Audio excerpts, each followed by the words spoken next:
This is Hannah Graham, an 18-year-old who was in her second year of college at the University of Virginia. She was out for the evening at Charlottesville's downtown Pedestrian Mall, meeting her friends and having a few drinks.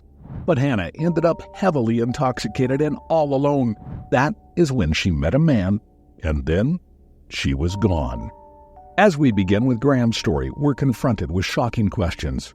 What could have happened to Hannah after she vanished into the night? Who was the mysterious man she encountered? And what were his intentions? But before we dive into finding out what happened to Hannah Graham, let's take a moment to send our thoughts and sympathies to her family and everyone affected by her disappearance. Let's come together and hope to bring them comfort by unraveling this mystery. Hannah Graham's story begins in England, where she was born to John and Sue Graham. At the age of 5, her family moved to the United States, settling in the Stafford Landing area of Fairfax County, Virginia. This neighborhood, once owned by George Washington, became their new home. Hannah was a vibrant and talented young woman. Cherished by her family and friends, she excelled in various aspects of life, from academics to athletics and music. Her infectious energy and radiant smile lit up every room she entered. Tragically, Hannah's life took a devastating turn when she encountered Jesse Leroy Matthew Jr. Despite the love and support of her family and community, Hannah's journey was marked by darkness and fear. As we explore Hannah Graham's story further, we are confronted with the harsh reality of evil. Yet, we also find strength and determination in our quest for justice, hoping to bring solace to her family. On September the 12th, 2014, at around 9:30 p.m., Hannah left her residence at the Grand Mark apartment complex to meet up with friends. Their plan was to head to Charlottesville's Fig restaurant for drinks later that evening. However, after drinks, Hannah made her way to the Camden Plaza Apartments on 14th Street to attend a party. During the party, Hannah began feeling unwell and expressed her intention to leave. Despite a friend offering to walk her home, she declined. Instead, Hannah left the party around midnight, walking in the opposite direction towards the Tempo restaurant, located several blocks away. Surveillance footage captured Hannah's movements as she walked past businesses on her way to the downtown Charlottesville Mall, where Tempo was situated. It was approximately 12:44 a.m. on September the 13th at this point. At 12:56 a.m., Hannah sent a text to one of her friends, indicating she was lost and didn't feel well. It's reported that Hannah was heavily intoxicated at the time. The text raised questions about whether she had become disoriented due to alcohol or if there was another factor at play. Meanwhile, 32-year-old Jesse Matthew, a part-time taxi driver and operating room technician, had been bar hopping through downtown Charlottesville. Witnesses later reported that Matthew had made rude and unwanted advances towards women during his night out. Matthew and Hannah's paths eventually crossed. Initially, Matthew let Hannah walk by without drawing attention to himself. However, he later approached her, putting his arm around her, and they began walking together towards the Tempo restaurant, as shown in surveillance footage. The footage suggested that Hannah appeared disoriented and unaware of her surroundings due to her intoxication. Matthew purchased 2 drinks at the bar, though there is some contradiction regarding whether Hannah was inside the bar or outside at a table, and if she was actually served. Hannah's last communication with a friend was a confusing text sent at 1 a.m., stating, "I got stuck down though," which made no sense to the recipient. This text would be the last known contact from Hannah. The following day, September the 14th, Hannah's friends became increasingly concerned when they couldn't reach her. They reported her missing, as Hannah was not the type to go without informing someone of her whereabouts. With each passing minute, the concern for Hannah's well-being deepened among her friends and family. As the days passed without any sign of Hannah Graham, the community rallied together in a desperate search to find her. On September the 20th, a massive volunteer search effort was organized throughout Charlottesville. Over 1,000 volunteers, motivated by a shared desire to bring Hannah home, joined forces to comb through the city and surrounding areas in the hopes of locating any trace of her. Despite the extensive volunteer search, Hannah remained elusive. First and foremost, because we don't know where Hannah Graham is, and we have to find her. On September the 25th, Charlottesville Police Chief Timothy Longo expressed his belief that Hannah was likely still in Charlottesville or one of the surrounding 9 counties. In a plea to property owners, Chief Longo urged them to search their own land for any signs of Hannah, emphasizing the importance of community involvement in the search efforts. In addition to the volunteer search, Official search efforts were organized by the Department of Emergency Management.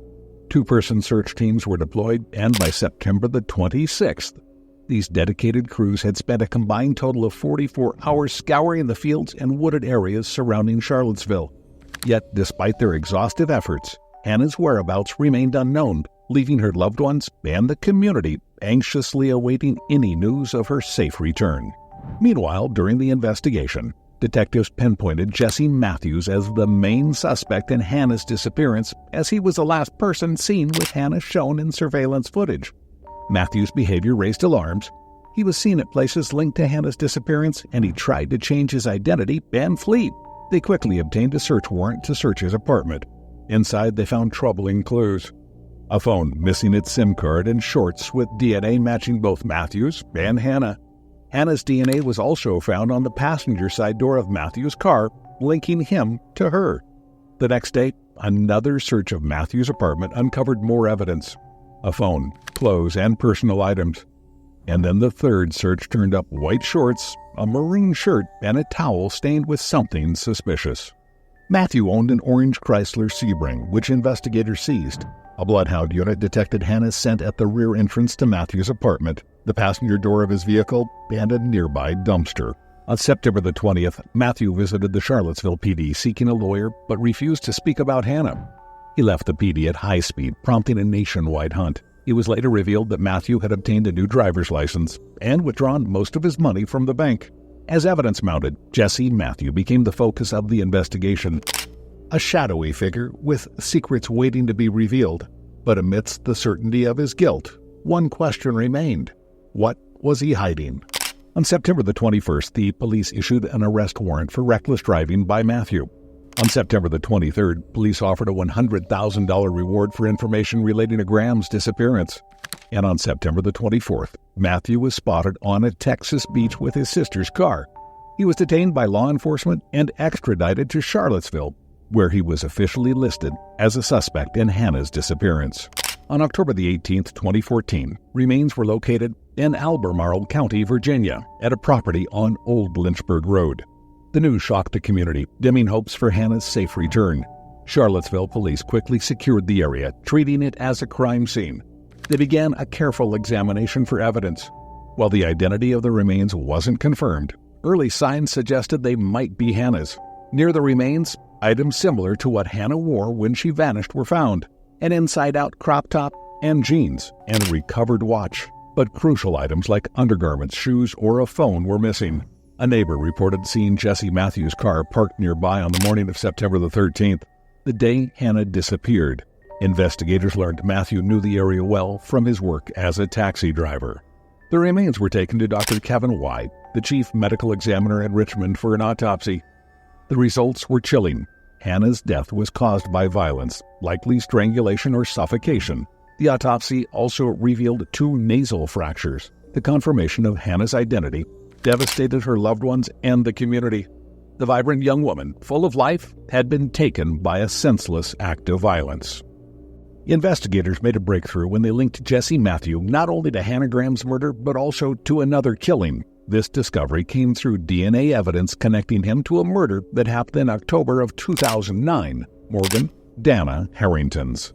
In January of 2010, Morgan's remains were found on a large property in Albemarle County, Virginia. Initially mistaken for animal bones, they turned out to be human. Morgan's death was ruled as a homicide. The shocking revelation came when it was discovered that both Hannah and Morgan's remains were found just 6 miles apart. Even more chilling, forensic evidence from Morgan's shirt matched Matthews' DNA. This unexpected connection also tied him to an assault in Fairfax, Virginia back in 2005. With this discovery, it became clear that a serial killer was at large, linking the lives of 2 women through a web of violence and tragedy.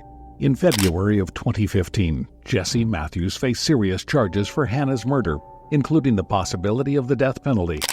But his lawyer suggested a deal. If he confessed to killing Hannah and Morgan Harrington, he could avoid the death penalty. However, Hannah's family and Morgan's family didn't like the idea.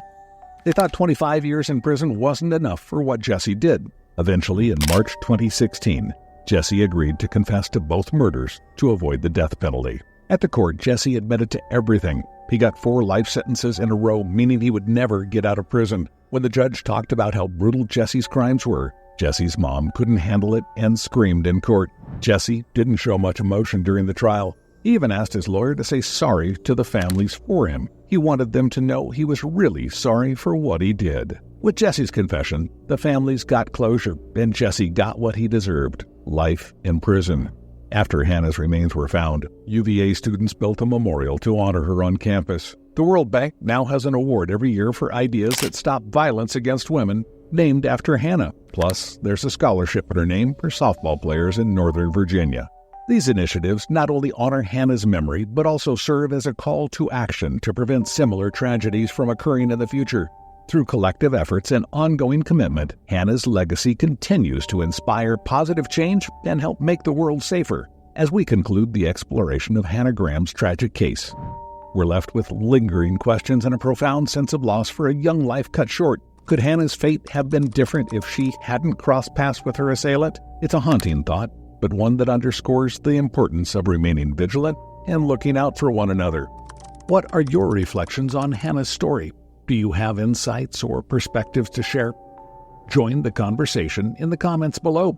Your thoughts have the power to foster greater awareness about the complexities of crime prevention. Together, let's honor Hannah's memory by advocating for a safer and more compassionate society.